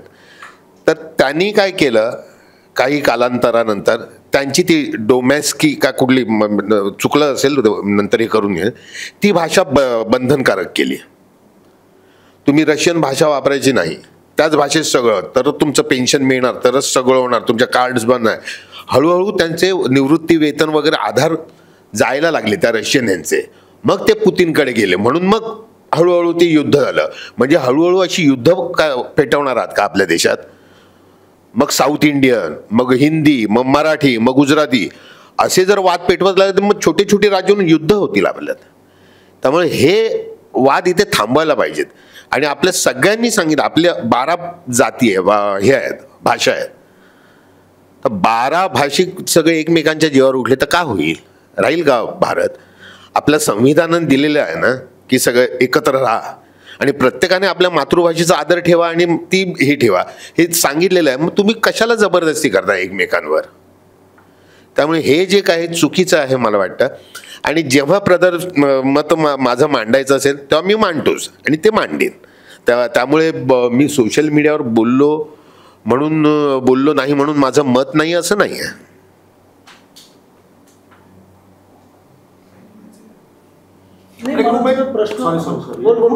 खूप पु ल देशपांडेंचं खूप छान वाक्य आहे त्यांच्या संस्कार मला वाटतं लेखामध्ये की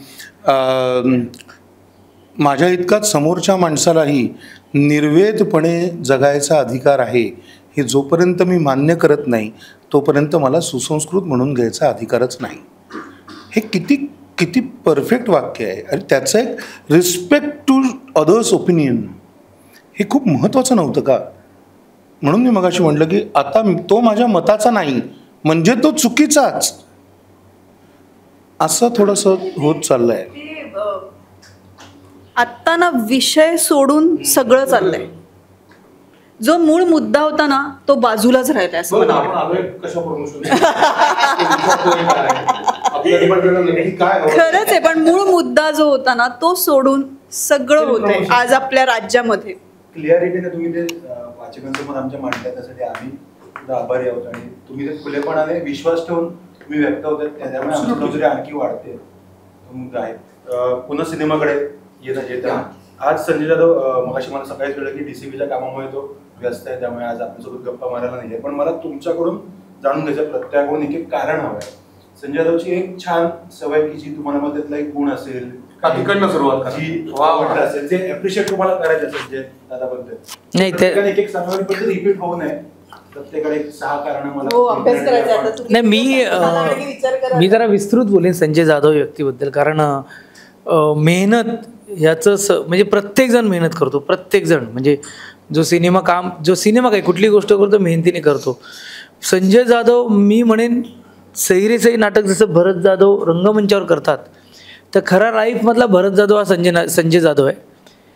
म्हणजे तो एका वेळेला जे गाणं आलं आहे हो ईशानचं आणि तेजस्विनी पंडितचं, सोन्या उडत गेला सोन्या, त्या शूटिंगच्या वेळेला तो आतमध्ये सीन शूट करत होता, बाहेर कोरिओग्राफी करत होता, तिकडे जाऊन नागेश जोशीचे क्लोज घेत होता, तिकडे जाऊन लाईटिंग करत होता. मला त्या माणसाचं पॅशन खूप आवडतं आहे. तुम्ही तो बाकी म्हणजे एक किस्सा सांगितला ना की आमची जी मैत्री घट्ट झाली शिवाजी पार्कला तेव्हा जे ओरडले होते ते होते की लाईव्ह लोकेशन आहे आणि तुम्ही वेळेत या. ते म्हणे कलाकार म्हणून तुमचा आदर करतो पण वेळेत या, नाहीतर तेव्हा आम्ही अरे आमची काय चुकी आहे ह्या लेवल झालेलो. तर तो एवढा पॅशनेटली काम करतो. हा सिनेमा काय त्याच्या अगोदर मी तमाशालाही पण केलं होतं, मी फक्त लढमणं पण केलं होतं.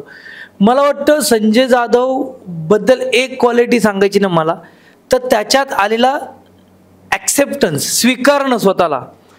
म्हणजे तो जेव्हा ऑफ द रेकॉर्ड बोलतो तेव्हा दुनियादारीच्या यशाबद्दल पण बोलतो आणि दुनियाच्या यशानंतरचे त्याचं आयुष्य बदलणं आणि त्याच्यानंतर तो पुन्हा एकदा उभं राहू पाहणं आणि त्यातून काहीतरी पॅशनेटली करणं हे तो मनमोकळे करणं सांगतो. आणि ही खूप गोष्ट आहे. म्हणजे का संजय जाधव, तेजस्विनी पंडित, उमेश कामत माझ्या आयुष्यात महत्त्वाचे आहेत.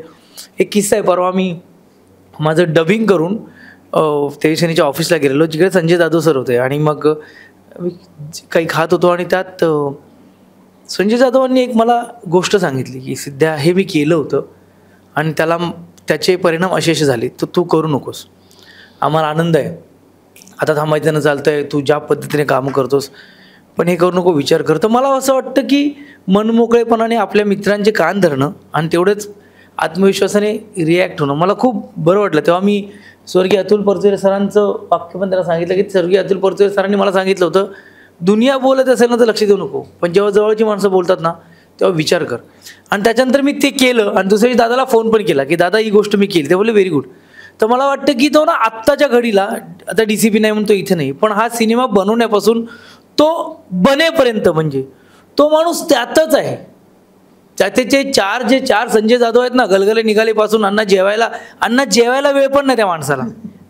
तो फक्त गलगले निघालेच आहे आणि तो त्याला फक्त कोण DCP कुठे चळेमध्ये कशाला ह्या लेवलचा तो आहे. तर मला वाटतं की ती पॅशन त्याच्यात आहे म्हणून त्याच्यावर काम करायला आवडतं आणि त्याच्याकडून सगळं त्याच्यावर राहायला आवडतं. एवढं सांगेन मी. बोला तो. मी सांगणार होतो त्यांनी नसेल परत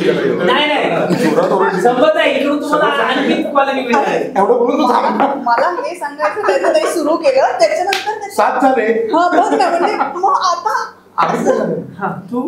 नाही मला वाटतं एक तर छोटासा भाग आहे मी या सिनेमाचा आणि स्वतःहून सरांनी फोन करा आणि तो एक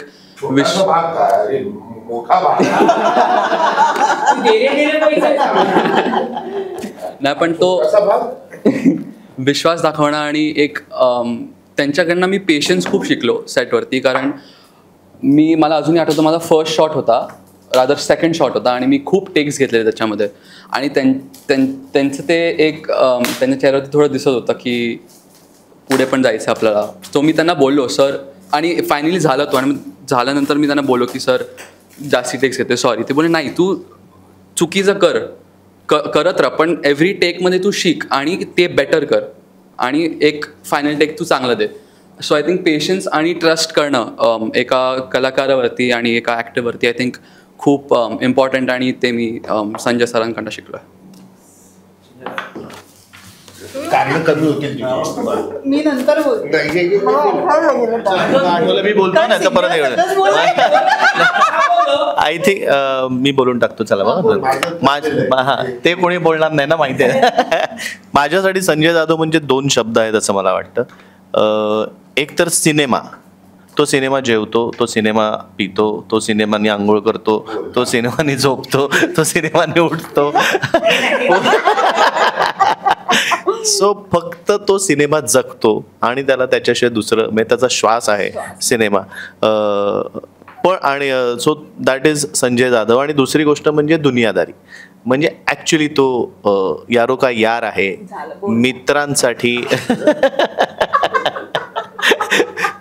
मित्रांसाठी त्याला आतून त्याला जितका त्रास होतो किंवा कोणाला सपोर्ट करायचा असेल, कोणाला मदत करायची असेल. सो माझ्या मते हे 2 शब्द आहेत संजय जाधव. दुनियादारी खऱ्या अर्थाने आणि सिनेमा जगणं. सिनेमा आणि दुनियादारी संजय जाधव. नुसतं सिनेमात पॅशन तर आहेच आहे. मला संजयविषयी वाटतं त्याची माध्यमावरची पकड.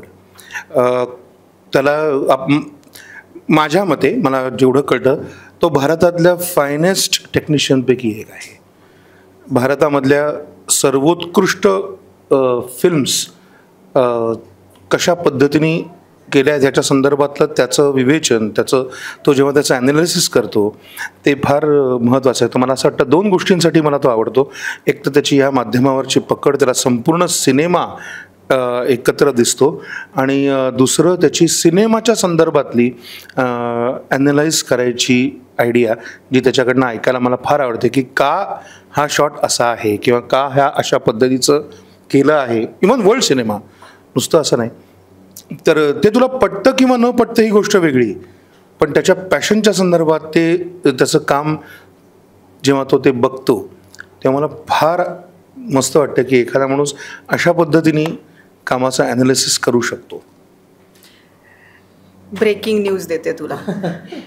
संजय जाधव हा सराईत चोर आहे. आता का पकडून दाखवावं. संजय जाधव कुठल्या परिस्थितीत शूट करतो आणि तुम्हाला पडद्यावरती काय दिसतं. माझं निर्मात्यांना सुद्धा या निमित्ताने सांगणं आहे की संजय जाधव अत्यंत, तुमच्याकडे 100 रुपये असेल ना तर तो 1000 रुपये दाखवेल, 10,000 रुपये दाखवेल. ही त्याची इतकी मोठी आणि जबरदस्त क्वालिटी आहे.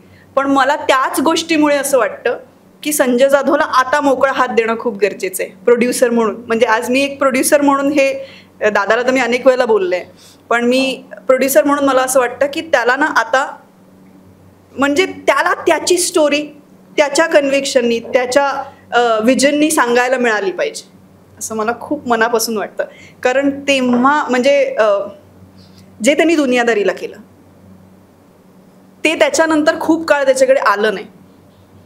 आता कदाचित ये रे पैसा 3च्या निमित्ताने येण्याची शक्यता आहे, पण त्याच्या पुढेही मला असं वाटतं की असे अनेक प्रोड्युसर्स झाले पाहिजे ज्यांनी दादाला ना फक्त मोकळा हात दिला पाहिजे. कारण तो माणूस असा आहे जो त्या सिनेमाशी निगडीत प्रत्येकाचा विचार करतो. त्यामुळे डोळे झाकायचे आणि संजय जाधवकडे देऊन टाकायचं, हे तू कर.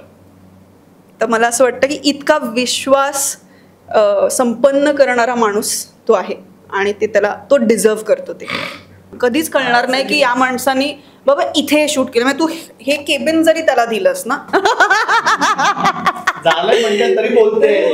हे केबिन जरी दिलं ना तरी मला असं वाटतं तो त्याच्यात नाही काहीतरी काढेल आणि तो बरोबर ते ॲस्थेटिक पद्धतीने दाखवेल. सो आता फायनली संजय नार्वेकर सर,